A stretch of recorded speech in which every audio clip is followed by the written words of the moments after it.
are going to make a fun and delicious snack of nacho cheese.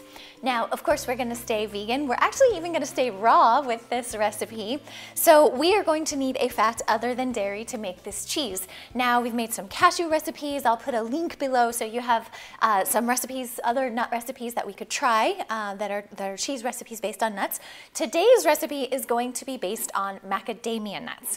So macadamia nuts, you can find the raw variety. My local store was out of them, so I'm actually using the standard, easy to find roasted macadamia nuts, and that will be the base of our cheese. Now, in order to break up the fat from a nut and turn it soft enough that it'll actually become nacho cheese, we are going to need the full power of the Vitamix. You can also use a Blendtec. A standard blender is not going to give you a very awesome result on this cheese. You could try it. What's going to happen is you're going to come up with something that's sort of like ricotta cheese. It's not quite ever going to get smooth for you the way that the Vitamix or a Blendtec, a high-speed blender, will do. So we're going to go ahead and put the cheese together by starting with our macadamia nuts. Now, to give it a nice cheesy color, and because I just will not let up on trying to convince people to get turmeric, this amazing, powerful superfood, into your diet, anti-inflammatory, anti-cancer, helps fight Alzheimer's and arthritis. It's just a really amazing and underused superfood. So once again, I'm including it in a recipe here for you in hopes that you will start enjoying it in your diet in a lot of different ways. Now, to give it a little cheesy flavor, we're going to cheat and use nutritional yeast. And when we combine that with the lemon here, this will help break up the fats. So the tartness of the lemon combined with the nutritional yeast and the salt, I think gives it a really authentic cheesy flavor. Now, we're gonna salt this. Now, you can sort of add salt as you go. I've made this recipe several times, so I know how much I like. 1/4 to 1/2 teaspoon is the best place to start. And then you can step it up from there if you feel like it needs a little bit more salty flavor. Now, this is the base of the recipe. I like a little kick to my nacho cheese, so I'm gonna go ahead and add some cayenne. But cayenne is really going to fire up once it gets in there with the liquid of the lemon. It's gonna be nice and spicy, whereas if I taste it with my finger, it's really not gonna be that fiery. But once it mixes in, it does become quite hot. So take it easy if you're not one to enjoy spice. Cayenne has amazing health benefits as well. It really gets in the body and shakes things up and makes sure that things are moving, so I like to include that as well. So even if you're not into spice, you might want to just add a little dash so you know you're getting a little in your diet. So now we're going to go ahead and whip this up. Let me see. We may need our plunger here. We have our spatula just in case. So my plunger's not handy, but we may need it.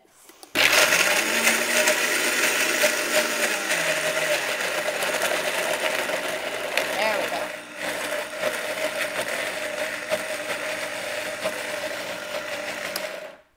I'm going to turn this off so you can hear me clearly. I'm going to let this go at about a medium temperature. I have this at about 7. And what I want is the sort of paste from the bottom of the blender to keep going with those macadamia nuts before we turn it all the way up on high. Now, while this is running, you're going to see me just put some salsa together in this food processor. You're going to be able to take this base and just stir in once it's done. You can hand stir in some minced jalapeno if you want it spicy. If you don't want it spicy but you want a lot of flavor, you can just stir in some very finely minced tomato and some finely minced cilantro, and you're gonna have a great nacho cheese. Me, I really love the flavor, so I'm just gonna make a little fresh salsa, and when my cheese is done, I'm gonna stir them together and I will have a nacho cheese that has a little extra consistency from the salsa. So while this is making noise, I will pop over here and make the salsa, and we will be ready to rock quite quickly.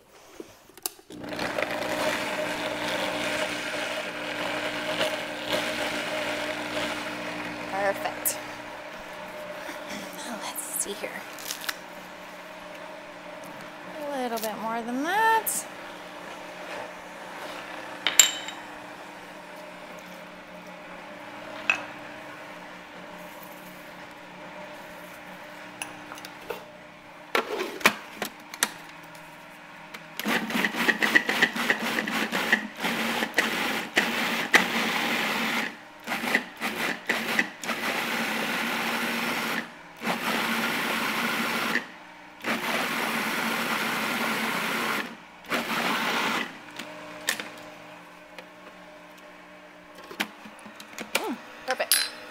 Okay, I heard this change. I heard the sound change and gave some attention to this blender. As soon as the sound sort of goes up an octave, you know now the blades are spinning at the bottom of the Vitamix and you need to pop over there and give it some love. You can use the tamper and get everything headed much more down toward the blade. I'm going to use the spatula here, and we're going to fire this back up in just a second. Our salsa is perfect. That was an easy blend. I used half of a jalapeno, 2 cups of tomatoes, about 3/4 of a cup of cilantro, and salt that to taste, and add lime for your liquid, or lemon if you don't have lime handy, and that'll give you a nice simple salsa. You can either layer it and do the cheese with the salsa on top, but I personally like to mix it in. So let's finish this up and we'll have a delicious snack.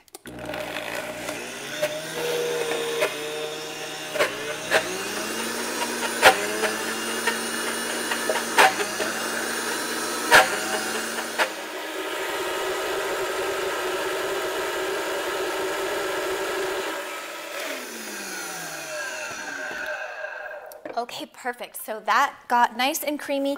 Again, you want to be watching for the mixture to be coming up the sides of the blender, back door into the middle, so it should look like a little 4-leaf clover while it's spinning all around.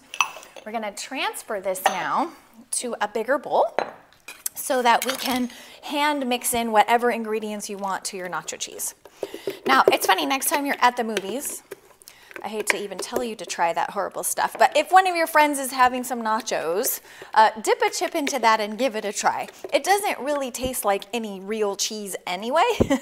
So the fact that we're like replacing it with nuts, I think you'll find that this is a really delicious and satisfying snack.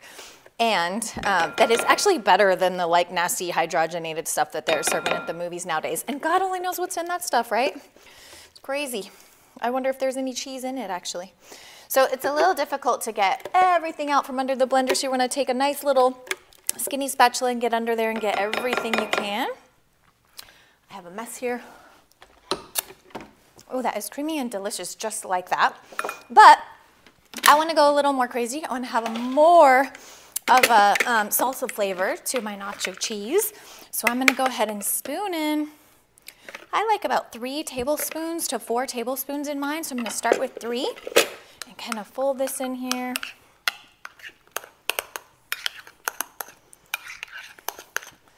All right, so you can see it also gives it some really pretty flecks of green from the cilantro and from the tomato. I think this could use just a tiny bit more.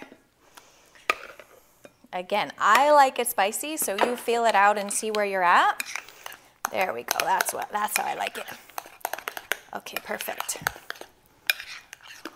Okay, now from hand mixing this in, of course our bowl is not going to be really pretty, so we can transfer this to a beautiful bowl, add some fresh cilantro on top to have some nice presentation, and then we'll just serve it up. Now, the typical thing to serve up nacho cheese would be tortilla chips, right?